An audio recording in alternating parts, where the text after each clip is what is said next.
Hello everyone, আজকে বিকেলের টিফিনে একটা জিনিস বানাবো। অনেকেই খায়, আমরা একবার খেয়েছি আর এই সেকেন্ড টাইম খাচ্ছি। জিনিসটা হলো তোমাদেরকে দেখাচ্ছি। দেখো, মাখানা। অনেকেই বাড়িতে অনেকভাবেই খায়, কিন্তু আমি যেইভাবে প্রথমবার করেছি সেইভাবে দ্বিতীয়বার করব, মানে আজকে। তো চলো রেসিপিটা দেখতে থাকো কিভাবে করছি। বিকেলের টিফিনে খুব সুন্দর খেতে হয়, সবাই খেতে পারে এটা।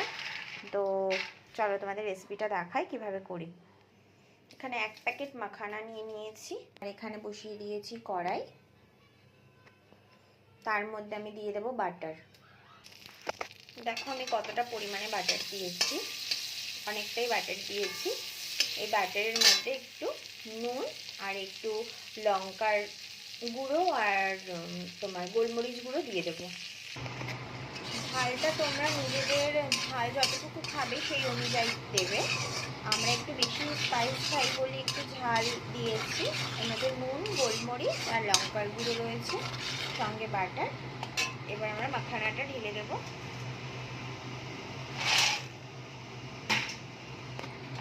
ভালো করে মাখানার সাথে ওকে মিশিয়ে দেবো।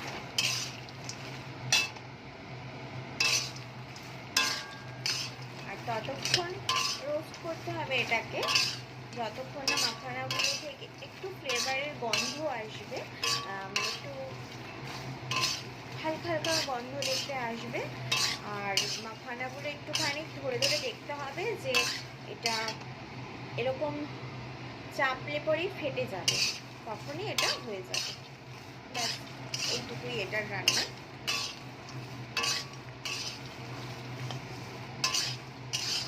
ভালো করে এটাকে ভেজে নিতে হবে।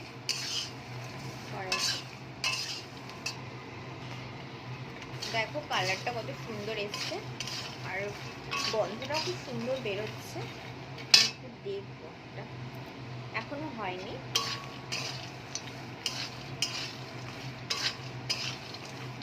এটা যখন একেবারে ধরলে ভেঙে যাবে, একদম চুরচুর হয়ে যাবে, তখনই ভাববে যে এটা পুরো হয়ে গেছে।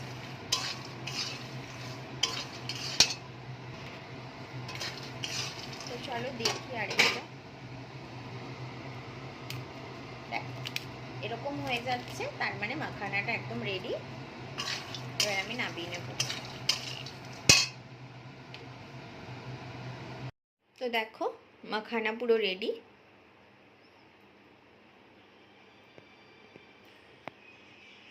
তো আমি তো বাড়িতে এইভাবে মাখানা করি, তো তোমরাও ট্রাই করো। জানি অনেকেই জানে মাখানাটা করা, কিন্তু আমি এই পদ্ধতিতেই করি। তো যদি ভিডিওটা ভালো লেগে থাকে please like, comment, share and subscribe করতে ভুলো না। চলো টাটা।